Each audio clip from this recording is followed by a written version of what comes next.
Okay, so today we're going to talk about how to track the success of your social media campaigns, and I'm really going to walk us through some practical steps. So we're going to talk specifically about Facebook, Instagram, and LinkedIn, mostly because just time constraints. I want to give you guys as much information as possible without overwhelming you and leaving some time for us to ask questions at the end. So these are typically the top accounts and platforms that my clients use. So I thought we'd start there. And a lot of them are pretty similar in the type of data you'll get from most of the different platforms. So if you have questions about a different one, feel free to connect with me. But we're going to talk about these three. And I'm just going to show you how to access them, how to look at them, and talk to you a little bit about how to actually analyze these metrics and to help inform you how to create better content for the next campaign or the next month or the next week, whatever you're looking at. So that's kind of what we're going to cover today. All right, so first up, let's talk about the basics. So there's really kind of two categories that we get data from. So I kind of clump them under views and engagement. Those are just my terms.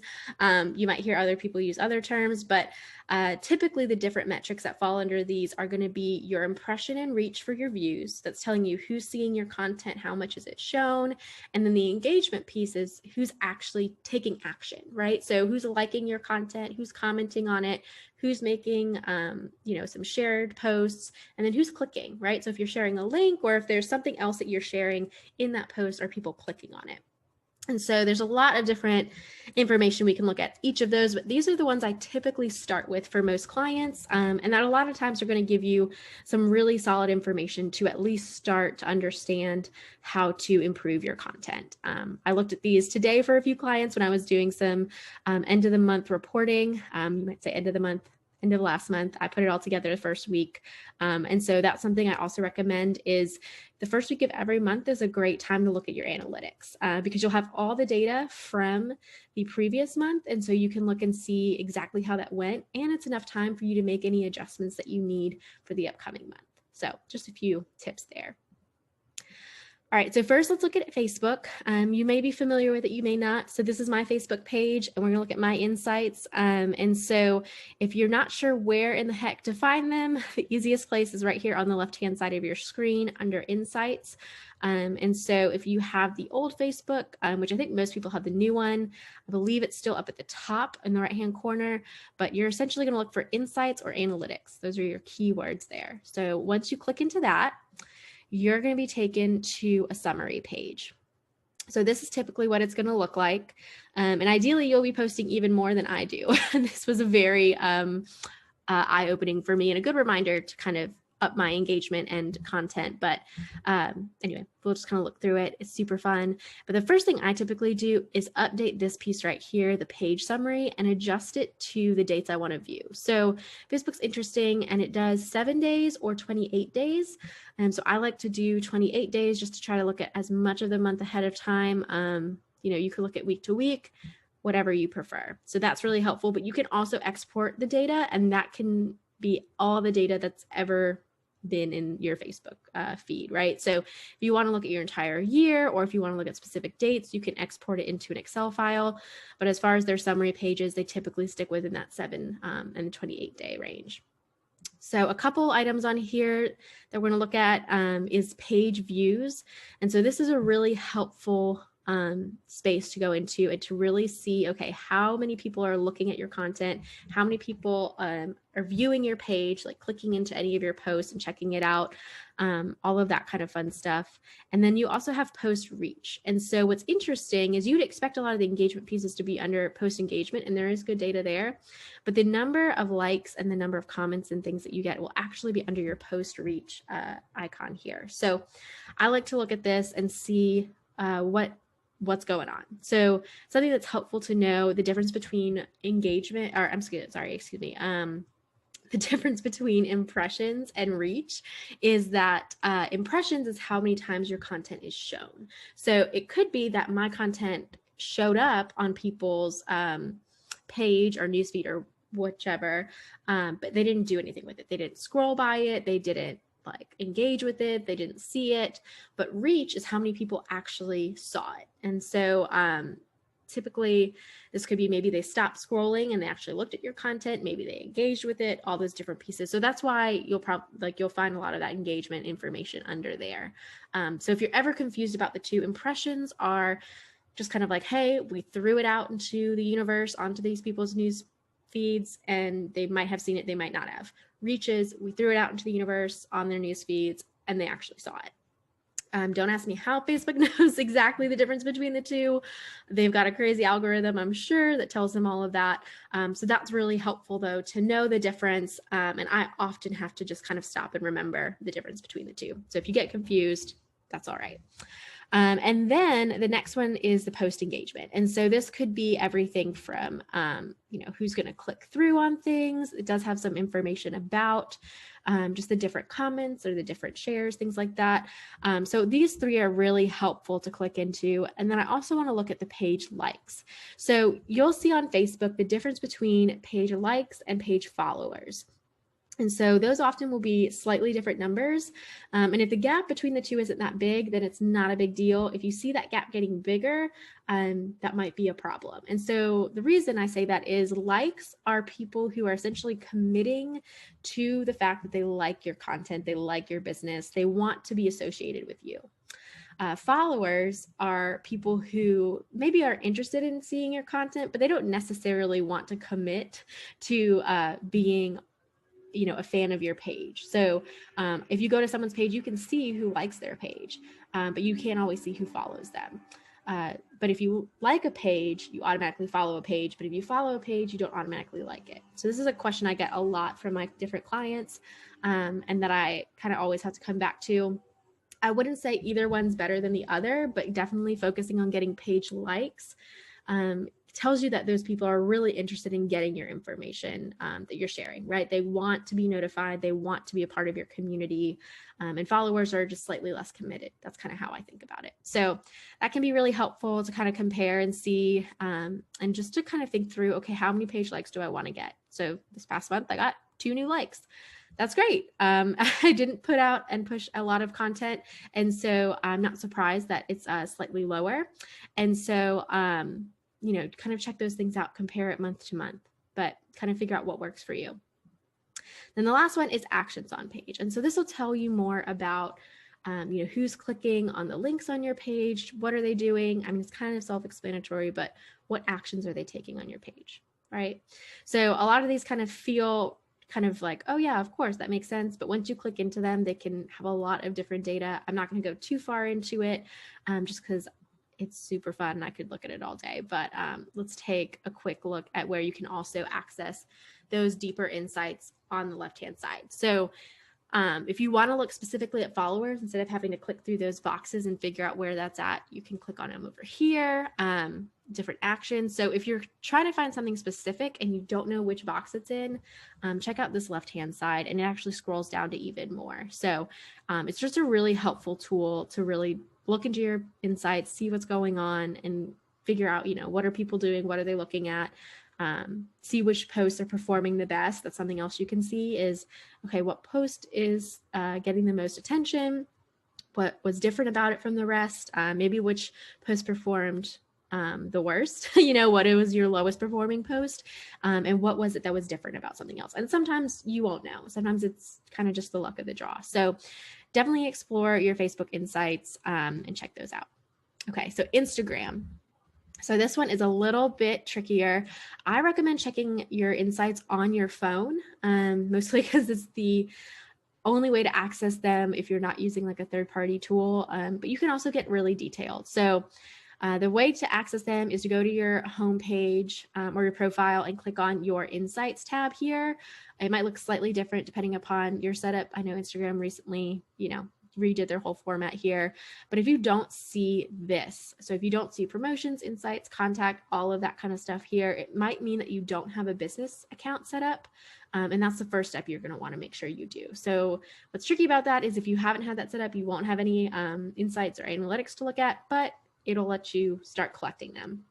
So once you click on that, it'll take you to another page. And this is the first page you'll see. And so just like Facebook, you can change the date range and it'll give you a lot more options actually. So you can do the last 30 days, you can do the last 7 days, you can do the last year, all of that fun stuff. There's a lot of different options. I, again, like to just stick to 30 days and just see what's been going on for the last month. And so this homepage will tell you a lot of good information too. So I gained 5 new followers in the last 30 days. I had 214 accounts reached, which it's also telling me that's lower than normal. So that could be for a variety of reasons. It might be that I'm not sharing as much content. It could be that people were on vacation and so they weren't paying attention. Different kind of interactions also had decreased slightly, but I did have an increase in followers. So this just tells me that, okay, whatever I'm posting isn't getting out as far as it used to. Not as many people are seeing it, and they're not engaging as much. So I kind of want to take a look at that and see, what is it about the post? Was there anything majorly different about it? Or could it just be like, the world is crazy right now and it's holidays and the end of 2020 and people just aren't paying as close attention to what's going on social media. But I did have some new followers, which was fun.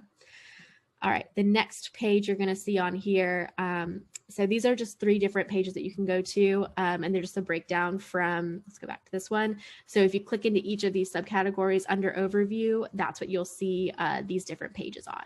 So the first one is reach. So it'll tell you how many accounts you reached and it compares to the last 30 days.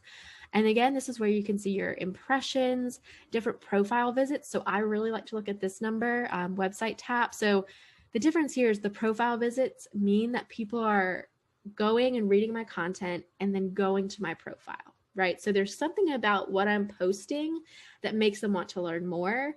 So that they'll actually click on my handle and go take a look at it, right? And then also whatever I'm posting got 4 people to go and click on the link in my bio, which is great because most of my posts say, hey, go check out the rest of what I'm talking about at the link in my bio. So that's telling me that people are taking action, which is really helpful. And to me, that's really great, right? Because my goals are not necessarily to drive a lot of new users to my website through Instagram. It's not my main platform for growth, but this is exciting because it means that 30 people, or at least 30 times, someone was visiting my profile. So there's some interest there. The next thing here is the content interactions. So this is telling me, the engagement piece. What are people doing? So I had 83 likes, I had 6 comments, and 1 share.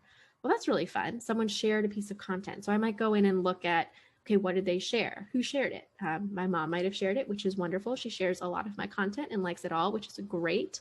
But she's already a client of mine, right? So she's not necessarily a new lead gen, but let's say this was someone I'd never known. Maybe I want to go check it out. Maybe I want to give them a follow back. Just kind of see what's going on. So definitely checking in on those different things. And then you can kind of see at the bottom here, you can look at each individual post. So I like to look at the summary. And then if there's something that sticks out to me, I might go in and check it out some more. All right, this third one is your follower breakdown. This is always just super fun to look at and very interesting to me. So I had 5 overall.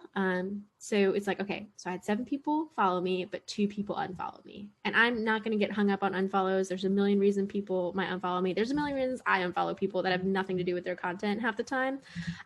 So don't get too hung up on that.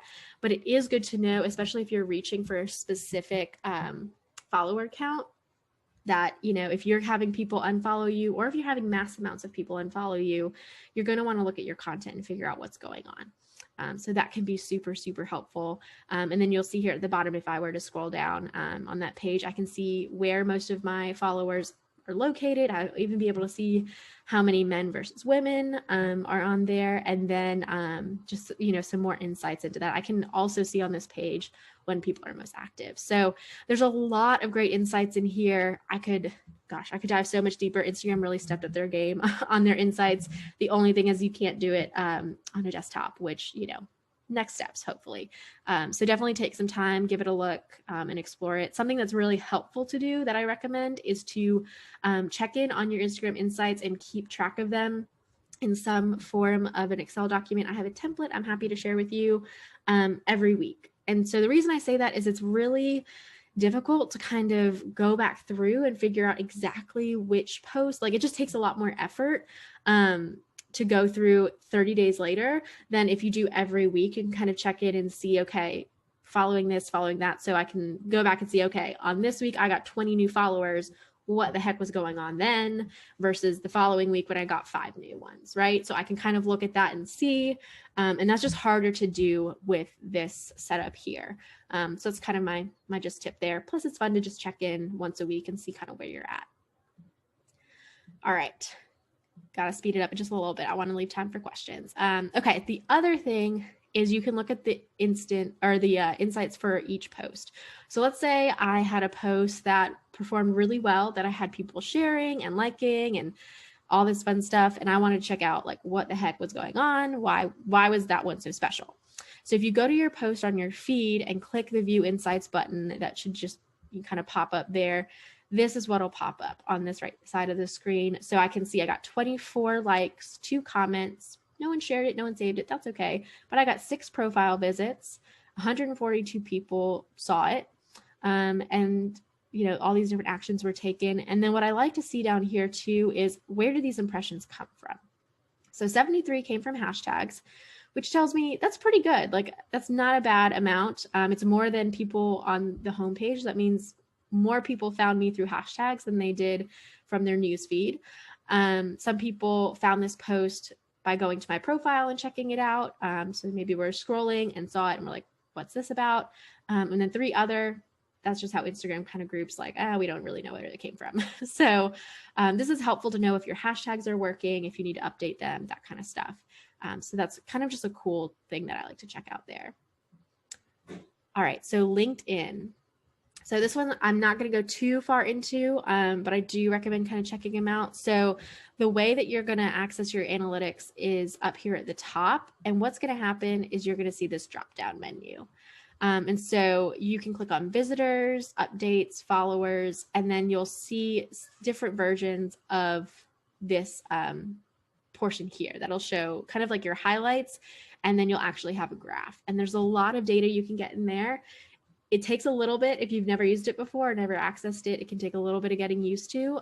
But what's helpful to know is visitors is kind of that reach, that view information with some engagement insights. Updates give you a lot more information about your engagement. And then followers really just tells you who's following you, if you had any growth, that kind of stuff. So this month I didn't have too much new growth. I had 3, which is about the same that I got the month before. And so I have 25 total followers. So if I was really focusing on growing my following on LinkedIn, I might go look and see which posts perform the best and how I can kind of replicate them.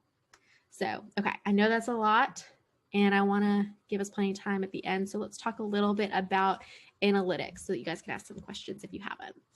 So 5 questions I like to ask myself when looking at my analytics or at my clients' analytics is to just see if my audience is really my ideal customer. So why or why not? So for example, if I get 3 new clients or 3 new followers, like on Instagram, I've gotten in sometimes and they've all been people who do the exact same work as me, right? They're all fellow social media managers or web designers or email marketers or what have you, which is awesome. I love connecting with people in my industry, but those aren't necessarily, they're not going to be my clients. They might be great people to refer clients to me, right? If their workload is too much or whatever, we could share that kind of stuff. So definitely having a relationship with them is good, but I don't necessarily look at them as, oh, okay, they're an immediate lead. You know, they might be looking for my services, that kind of stuff. So just having that kind of same question of, okay, are these people who might actually be interested in purchasing from me, or what kind of relationship can I have with them that could lead to some revenue? And sometimes it's just nice to connect with people. So definitely taking a look at your followers and seeing who they are and if you want to follow them back, and then why or why not? Like, why are maybe some bots following you? Why would that be the case? Is there something you posted or something you did? Sometimes it's not you, it's them, but definitely kind of asking those questions is helpful. Second thing is, am I creating valuable content for my audience consistently? And so look at, you know, how many posts you've posted in a month, how many people have engaged with it. You know, if people aren't liking it or aren't commenting on it at all, it could be that people aren't finding value. And that's where you want to see, okay, Is it that they're not finding value in this, they don't like it, or are they just not seeing it? So that can be really helpful. And that kind of goes hand in hand with that third question of, am I engaging with my audience consistently? So if they're engaging with your content, are you engaging back? So this is what I see a lot for my clients is I'll check out their Facebook and their, response time is on average 10 hours. Okay, well, we really want to get that down to like within an hour because if someone's reaching out to them, especially through Messenger or something similar, you want to respond as quickly as you can, obviously within normal hours. But kind of just even asking yourself that question is, okay, are you engaging with the people who are engaging with you? Fourth, what content is performing the best? We've kind of touched on this, but really give it a look, see what makes it different from other content and how you can replicate that. And then lastly, what do I want my content to do? And is it doing that? So a lot of my content is to really showcase to my potential clients what I can do, right? So for me, a lot of my social media is to generate some new customers, generate new clients, generate some leads. But oftentimes people will ask, hey, can I see examples of your work? And not all of my clients have given me permission to share their information. And so it's really nice that I can send over my information, even have access to all of my analytics and share that with people and say, okay, this is what it looks like. This is how I do this, all that kind of fun stuff. So knowing that that's my main goal helps me to be confident and know like, okay, I'm not trying to build an influencer following here. I'm just trying to, really kind of play around, perfect my craft and be able to share with people and ideally generate some leads in the midst of it too. So just kind of asking yourself those questions of, okay, am I trying to generate sales? Am I trying to get people to sign up for something? Is my content doing that? And if it is, that's great. How can I keep doing that? And if it's not, what am I doing that I can change to make it better? So that's kind of the 5 questions to ask. I know we've got about 7 minutes left here, so I want to open up the floor to you guys to ask your own questions about this. If there's anything in particular, or if there's a slide you'd like me to go back to, I'm happy to do that. It looks like we have a couple questions, so this is great. Okay, so first question, do you have the ability to see analytics if you don't have a premium version of LinkedIn? Yes, but only if you have a LinkedIn page. So what we looked at was my Westfall Digital Strategies LinkedIn business page. And then there's also your personal profile. So if you don't have a business page, you can't look at analytics the way that we looked at. There's other things that you can look at, for example, if you are posting articles or things like that. But that's the difference there. So you can definitely access it without having to pay for the premium version of LinkedIn. Great question. All right. Any other questions? I thought we saw one more. Maybe my eyes were deceiving me. Perfect. Oh, there we go. All right, another question. Can you go back to the Instagram page where you showed how to get to the post? Absolutely. Let's go back there. Okay. All right. So I'm assuming it's this one. If it's not, let me know. But this one, you just pull up the post, click into it, and you can click the view insights and it'll come up from the bottom. So if you go to the insights from your profile where for like these ones, it'll take you to that kind of new page, but this one will actually kind of draw up from the bottom of your screen. So you can kind of slide it up and down, which I find really helpful if I forget what post I'm looking at. I'm like, okay, I'm into these analytics. Now, what is this post again? So definitely checking that out. And the reason I also try to limit myself to a week or a month is I could literally get lost in these numbers for forever. So awesome. Great questions. And I will be sending the recording of this video and the PowerPoint. So if you guys want to click through and just kind of take a deeper look at that, it can be really helpful, and it can be tricky to find this stuff. Like it took me a while to even be able to access all of it and be like, oh, okay, there's even more information here than I thought, which is super fun to find out. Okay, perfect. All right, if you guys have any more questions, we still have some time, so feel free to drop them in the chat or in the Q&A. But I do want to remind you that if you participated and attended any of the sessions this year, you have a free 30-minute consultation call with me that we can do over Zoom or over the phone. And so I'd be happy to talk to you about anything to do with your business and marketing. And then I do want to give you a couple updates. So like I said, you'll get a follow-up email from me with a recording of the session and the PowerPoint, along with some other links and helpful things like that. And then next week is the last session of 2020, which is kind of crazy to me. So I know it's not the end of 2020 at that point, but I will be unavailable that following Thursday. And then the next 2 Thursdays are Christmas and New Year's Eve. So I, would love for you guys to be able to spend that time doing something other than work, hopefully, as I would. So just kind of giving you guys an update there. Another thing to note, so I think if you've seen the emails from previous sessions, you'll have seen this as well. But what I'm doing for 2021 is we're doing a whole new series. And so there's a whole new link for that. So we've hit my limit for webinars on here, which is awesome. We have like 109 people registered. And so if you want to attend them live, you can definitely sign up, use that link, and you'll get access to all of the webinars for next year. But if you are thinking that maybe you're not going to be able to make it on Thursdays at 4:30, but you still want the recordings, you don't have to do anything. So if you're signed up for these webinars, you don't have to sign up again. You'll still get the recordings. And then if you do decide that there's one that you want to attend live, you can definitely sign up at a later date. But that'll hopefully just keep things easy and also open up this webinar to some more people who want to attend. So feel free to shoot me an email if you have any questions. All of that will be in the follow-up email as well. And if you have anyone you think that would benefit from these, you can definitely forward that email to them and share this with them. So super, super fun. Okay, awesome. Well, I want to just thank all of you for attending. I know that you could literally be doing anything else right now on a Thursday at 4:30, 5 o'clock. So I'm glad that you decided to spend it with me. If you have any questions, please feel free to reach out.